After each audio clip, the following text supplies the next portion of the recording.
pasaje tal vez el más importante, es posible que sea el más importante, sobre la doctrina del rapto de la iglesia es sin duda Primera de Tesalonicenses, capítulo 4, versos del 13 en adelante, dice de esta manera: Tampoco queremos, hermanos, que ignoréis acerca de los que duermen.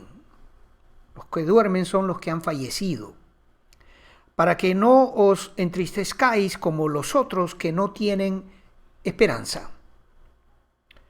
Porque si creemos que Jesús murió y resucitó, así también traerá, ponga atención a esa palabra, traerá Dios con Jesús a los que durmieron en él, a los cristianos fallecidos. Por lo cual os decimos esto en palabra del Señor, que nosotros que vivimos, que habremos quedado hasta la venida del Señor, no precederemos a los que durmieron, porque el Señor mismo con voz de mando, con voz de arcángel y con trompeta de Dios, descenderá del cielo y los muertos en Cristo resucitarán primero. Luego nosotros, los que vivimos, los que hayamos quedado, seremos arrebatados juntamente con ellos en las nubes para recibir al Señor en el aire, y así estaremos siempre con el Señor. Por tanto, alentaos los unos a los otros con estas palabras. Pero acerca de los tiempos, o sea, cuándo va a ocurrir esto, y de las ocasiones, no tenéis necesidad, hermanos, de que yo os escriba, porque vosotros sabéis perfectamente que el día del Señor vendrá así como ladrón en la noche. Que cuando digan paz y seguridad, entonces vendrá sobre ellos destrucción repentina como los dolores a la mujer encinta, y no escaparán. Mas vosotros, hermanos, no estáis en tinieblas para que aquel día os sorprenda como ladrón.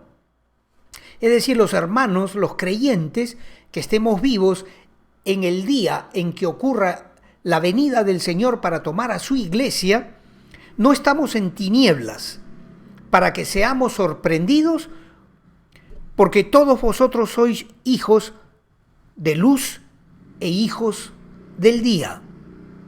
No somos de la noche ni de las tinieblas. Por tanto, no durmamos como los demás, sino velemos y seamos sobrios. Pues los que duermen, de noche duermen, y los que se embriagan, de noche se embriagan.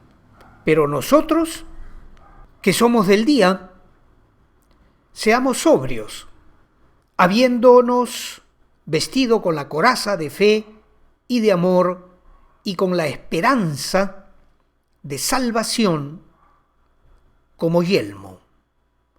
Porque no nos ha puesto Dios para ira, sino para alcanzar salvación por medio de nuestro Señor Jesucristo, quien murió por nosotros para que, ya sea que velemos o que durmamos, vivamos juntamente con Él.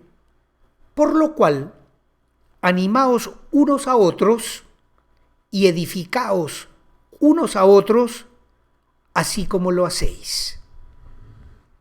Que hay un grupo de personas que el Señor va a llevarse de la tierra justo antes de que comience los 7 años finales de la historia de la humanidad, conocido en las Escrituras como la Gran Tribulación, el tiempo de angustia de Jacob, de Israel. ¿Acaso Pablo no nos dice 2 veces, edificaos, alentaos los unos a los otros con estas palabras? Y nos dice, animaos unos a otros y edificaos unos a otros, así como lo hacéis. Estas palabras son para animarnos, hermanos queridos. Y en las Escrituras, en los Evangelios, hay numerosos pasajes, muchísimos, que nos cuentan esos días que fueron aproximadamente 40, que después de resucitado, el Señor estuvo con sus discípulos, ministró a los discípulos, les enseñó, les habló. Y el Señor estaba en una naturaleza diferente que aquella que tuvo antes de morir en la cruz. El Señor nació de María, esta muchachita virgen, por un portento maravilloso de Dios, por un milagro de Dios. Una virgen fue cubierta con el poder de Dios, una cosa sobrenatural. Concibió sin haber conocido un varón, sin haber tenido relaciones sexuales, y de repente estaba encinta. Y el niño que llevó en el vientre y que nació fue Jesucristo, nuestro Dios, nuestro Señor. Bueno, Él fue un hombre perfecto, tal como tú y como yo, carne y sangre como nosotros. Y en esa condición vivió por 33 años aproximadamente sobre la tierra. Luego, como todos sabemos, fue acusado injustamente por los judíos religiosos y fue ejecutado en una cruz, en una horrible y cruenta muerte que padeció el Señor, derramando su sangre como pagando el precio para que tú y yo, los que creemos en Cristo, podamos ser salvos de nuestros pecados, justificados delante de Dios, no por méritos propios, sino por los méritos de aquel que ofreció su propia vida para perdón de nuestros pecados. Y en esa condición de ser perdonados y justificados delante de Dios, ahora somos los hijos de Dios. Y estamos aguardando el cumplimiento de esta maravillosa promesa que el Señor Jesucristo va a regresar para recoger a su iglesia.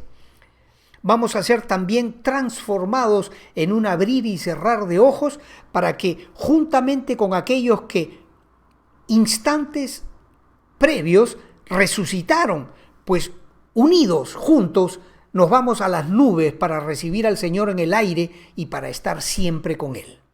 Y en la tierra comienza ese terrible período de la gran tribulación que dura 7 años. Esto es el rapto de la iglesia, es la doctrina del rapto de la iglesia.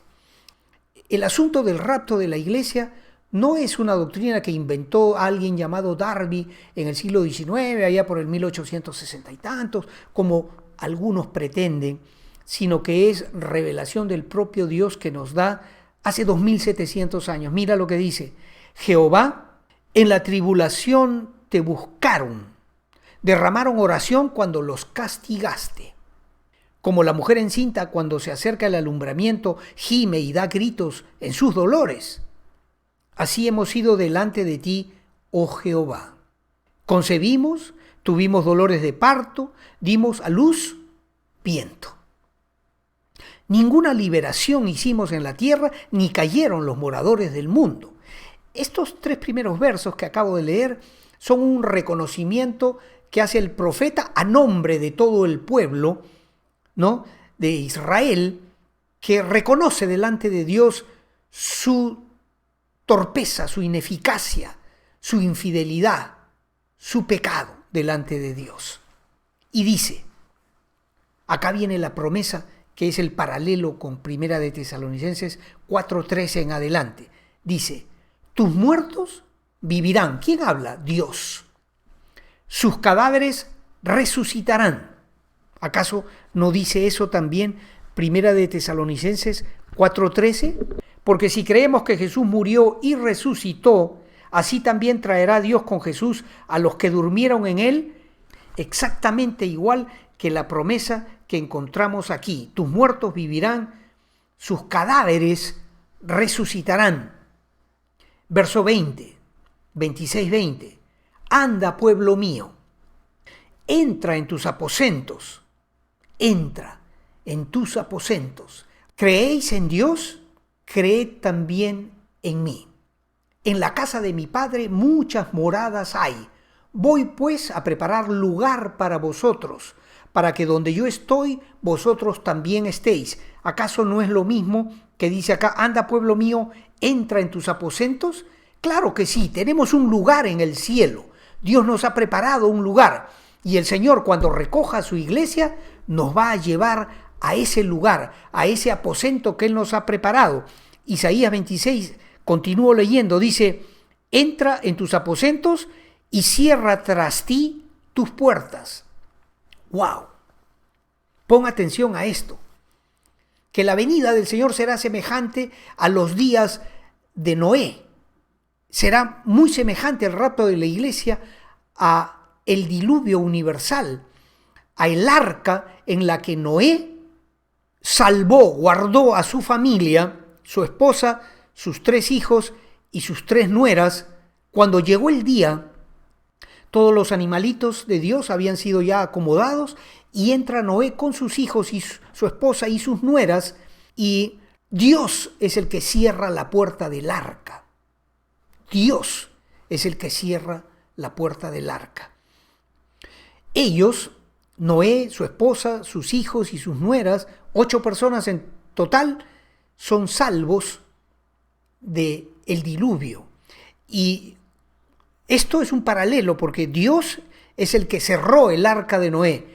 Y cuando Dios le dice a su pueblo, entra a tus aposentos y cierra tras ti tus puertas, va a ocurrir exactamente lo mismo sobre la tierra, porque una vez que ocurra el rapto de la iglesia, ya no hay forma de escapar de los 7 años de la gran tribulación.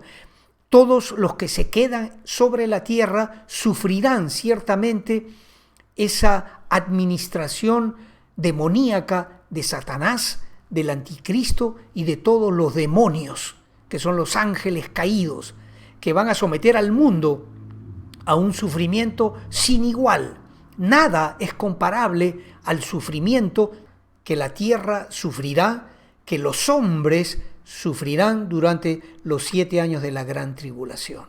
Así que acá tenemos una perfecta figura de la resurrección, del rapto de la iglesia, y mira lo que dice el verso 26-21 de Isaías.